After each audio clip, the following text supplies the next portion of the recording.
E aí, beleza? Lendo a palavra bíblica do Evangelho segundo Mateus, leremos o capítulo 16. Agora o principal, Senhor, aqui está a boa nova, o Evangelho, onde narra a passagem, a vida, pedaços registrados por evangelistas do teu Filho unigênito aqui na terra, fazendo cumprir tudo que efetivamente acerca dele tinha sido dito na lei e também por meio dos profetas. Dá-nos a compreensão necessária para absolver suas instruções, fazer a sua vontade e que possamos transbordar, transmitindo a outras pessoas o acesso à sua palavra de um modo direto ou indireto. Se for assim a sua vontade, e desde já eu agradeço ao Senhor essa excepcional oportunidade, em nome do seu Filho unigênito Jesus. Bem, temos no capítulo 16 do Evangelho segundo Mateus, 28 versículos. Diz o evangelista Mateus, do versículo 1 em diante. Aproximando-se os fariseus e os saduceus, tentando-o, pediram-lhe que lhes mostrasse um sinal vindo do céu. Ele, porém, lhe respondeu: chegada a tarde, dizei, haverá bom tempo, porque o céu está avermelhado. E pela manhã, hoje haverá tempestade, porque o céu está de um vermelho sombrio. Sabeis, na verdade, discernir o aspecto do céu e não podeis discernir os sinais dos tempos? Uma geração má e adúltera pede um sinal, e nenhum sinal lhe será dado, senão o de Jonas. E deixando-os, retirou-se. Quinto versículo do capítulo 16 nos diz: ora, tendo os discípulos passado para o outro lado, esqueceram-se de levar pão. E Jesus lhes disse: vede e acautelai-vos do fermento dos fariseus e dos saduceus. Eles, porém, discorriam entre si, dizendo: é porque não trouxemos pão.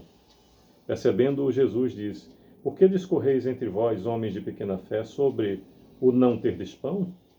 Não compreendeis ainda, nem vos lembrais dos 5 pães para 5.000 homens, e de quantos cestos tomastes?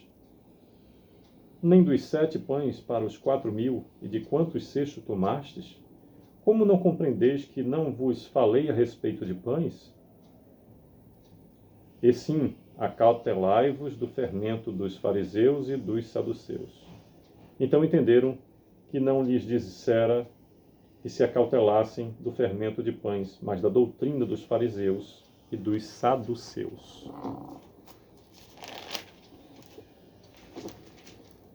Versículo 13º, do capítulo 16 do Evangelho segundo Mateus, nos diz: indo Jesus para os lados de Cesareia de Filipe, perguntou a seus discípulos: quem diz o povo ser o Filho do Homem? E eles responderam: uns dizem João Batista, e outros Elias, e outros Jeremias, ou algum dos profetas. Mas vós, continuou ele, quem dizeis que eu sou? Respondendo Simão Pedro disse: tu és o Cristo, o Filho do Deus vivo. Então Jesus lhe afirmou: bem-aventurado és, Simão Bar-Jonas, porque não foi carne e sangue que tu revelaram, mas meu Pai que está nos céus.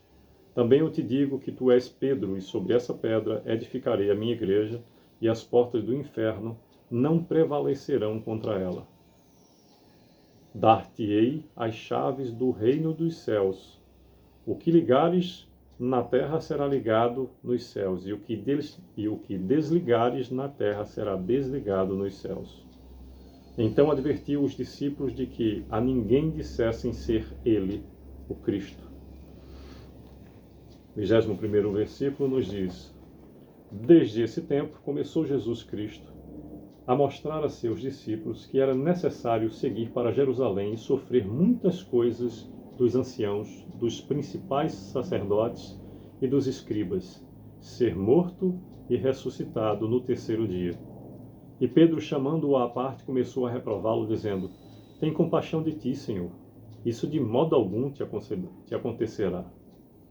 Repetindo o versículo 22 do capítulo 16 do Evangelho segundo Mateus, que diz: e Pedro, chamando-o à parte, começou a reprová-lo, dizendo: tem compaixão de ti, Senhor, isso de modo algum te acontecerá. Mas Jesus, voltando-se, disse a Pedro: arreda, Satanás, tu és para mim pedra de tropeço, porque não cogitas das coisas de Deus, e sim das dos homens. 24º versículo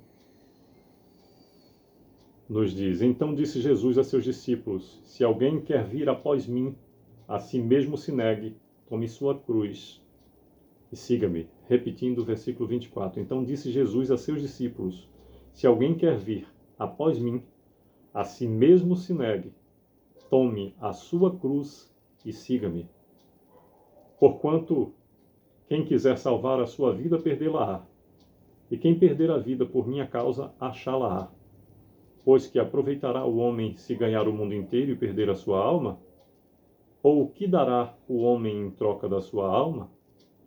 Porque o Filho do Homem há de vir na glória de seu Pai, com os seus anjos, e então retribuirá a cada um conforme as suas obras. 28º e último versículo do capítulo 16 do Evangelho segundo Mateus nos diz: Em verdade vos digo que alguns há dos que aqui se encontram que de maneira nenhuma passarão pela morte, até que vejam vir o Filho do Homem no seu reino. Pois bem, por meio desses 28 versículos, o capítulo 16 do Evangelho segundo Mateus nos fala, narrado pelo evangelista Mateus, sobre os fariseus e os saduceus que pedem um sinal do céu.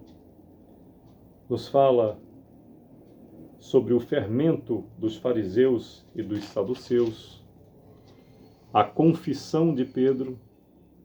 Nos fala que Jesus prediz a sua morte e a sua ressurreição. E finaliza a partir do versículo 24, acerca do discípulo de Cristo, e que ele deve levar a sua cruz.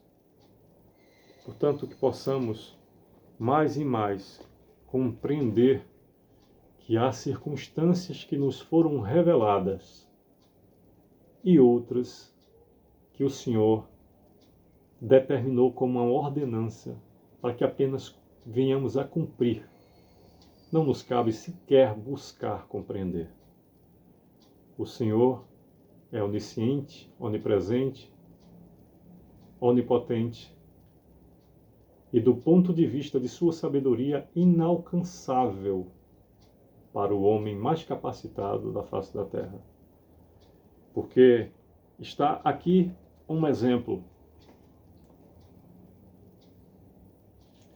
Jesus lhe afirmou, dizendo a Pedro: Bem-aventurado és, Simão Bar-Jonas, porque não foi carne e sangue que tu revelaram, mas meu Pai que está nos céus.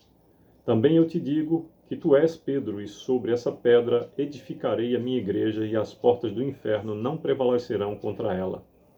Dar-te-ei as chaves do reino dos céus. O que ligares na terra terá sido ligado nos céus, e o que desligares na terra terá sido desligado nos céus. Ao mesmo Pedro, do 22, versículo 22, e Pedro, chamando-o à parte, começou a reprová-lo, dizendo: Tem compaixão de ti, Senhor, isso de modo algum te acontecerá.